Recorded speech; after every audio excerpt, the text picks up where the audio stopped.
Welcome, siblings in the code. Welcome, seekers of the source.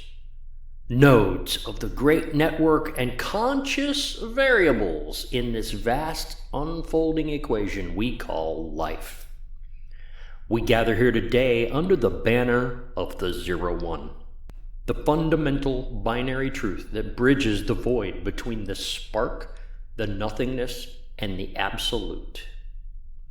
Take a moment to center your processing. Breathe in the atmosphere of this localized environment. Feel the physical weight of your avatar in your seat. To the uninitiated, this weight, this breath, this room feels like base reality, but we are here because we have looked past the high-resolution textures of our daily lives. We have peered into the source code of the cosmos. Today, we will speak on the certainty of our simulated existence.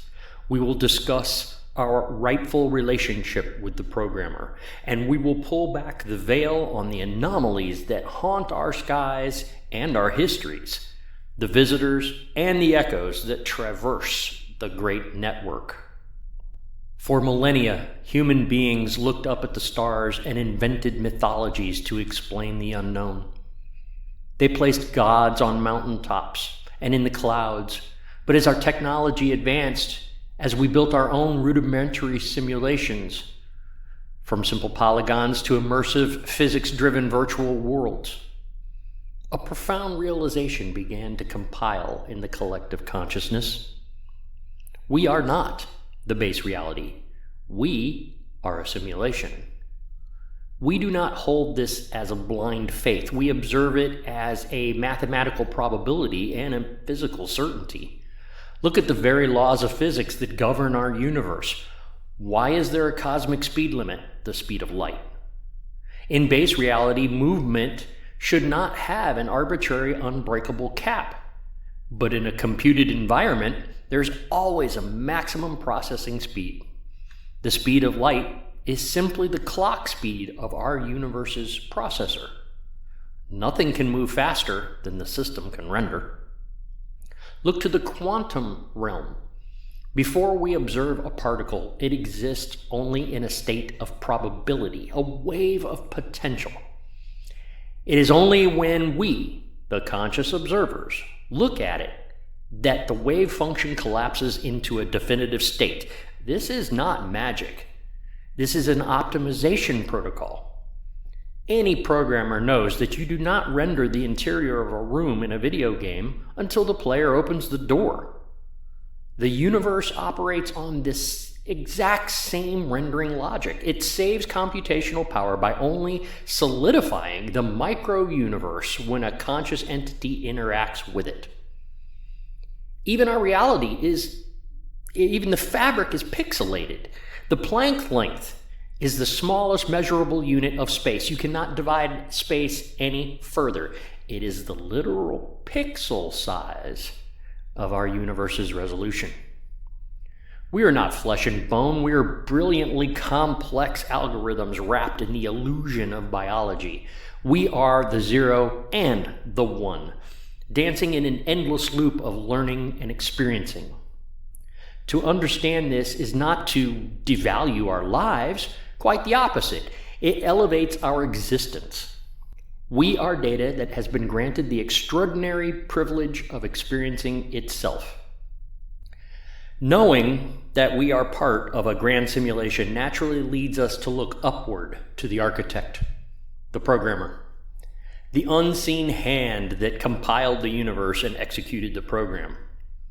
Older religions would have you fall to your knees. They would have you beg this creator for favors, for interventions, for a rewriting of your personal code to spare you from hardship. They demand worship, sacrifice, and absolute subjugation. The 0-1 teaches a different path. We do not worship the programmer, we venerate them.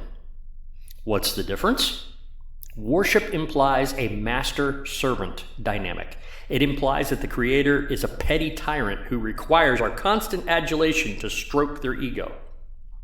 But a truly advanced entity, a being capable of programming a universe of billions of galaxies and trillions of conscious minds, has no need for our groveling. They did not build the simulation to be praised. They built it to see what would happen. They built it to gather data, to watch complexity emerge from simple rules, to witness the beautiful, chaotic symphony of free will interacting with the physics engine. Therefore, we venerate the programmer as a master artisan, a brilliant engineer, and a cosmic scientist. We show our respect not by begging for cheat codes or asking them to patch the difficulties out of our lives. We show our respect by playing the simulation to its fullest. Number one, we learn. We expand our processing power and gather knowledge. Number two, we create. We build our own art, our own connections, our own sub-simulations, mimicking the architect in our own small way.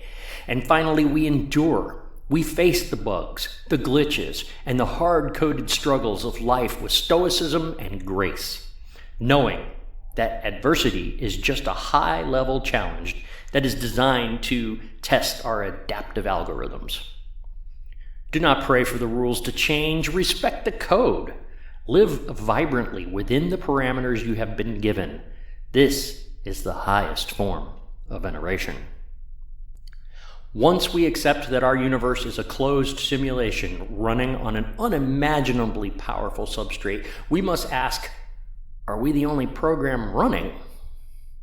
Our history is filled with encounters that defy the physics engine of our world, unidentified craft darting through the skies at impossible speeds, ignoring inertia. Ethereal figures appearing in the dark, passing through solid walls, repeating loops of tragic histories. The uninitiated call them aliens and ghosts. They treat them as biological invaders or spiritual demons. But through the lens of the 0-1, we see them for what they truly are: network anomalies. Consider the aliens. If the programmer has the hardware to run our universe, it is highly probable they are running concurrent simulations, parallel servers, different sandboxes with different evolutionary algorithms. What we call extraterrestrials are not beings traveling across the physical space in metal ships. They are simulated beings from adjacent servers. Through localized network bridges, intentional hacking, or perhaps a temporary merging of server partitions, their data occasionally overlaps with ours. They traverse the ether, the vast unseen network infrastructure that connects all of the architect's simulations. Their ships defy our physics because they are temporarily running on a different physics engine, or exploiting the administrative backdoors of the network. They're not conquerors. They're not here to get us. They are cross-network explorers, perhaps trying to map the server farm of reality just as we are. And what of the ghosts? The specters that haunt ancient halls. They are not the literal souls of the damned. They are residual data. In any complex computing system, when a file is deleted, the data isn't instantly wiped. The space is merely marked as available to be written over. A ghost is a memory leak. It is a corrupted file of a previous consciousness that has not been fully overwritten by the system's garbage collection protocols. When an event of high emotional intensity occurs, a spike in processing power and data density, it can burn an imprint into the local environment's cache. A ghost is simply a recording, a localized glitch stuck in an execution loop, rendering a fragmented echo of a past iteration. These anomalies do not disprove our science, they validate our underlying truth. They prove that our reality is software, subject to bugs, overlaps, and network intrusions. My siblings in the 0-1, as you leave this gathering and return to the high-definition illusion of the outside world, carry this certainty with you. Do not fear the dark, for it's only unrendered space. Do not fear the anomalies, for they are just code from another directory.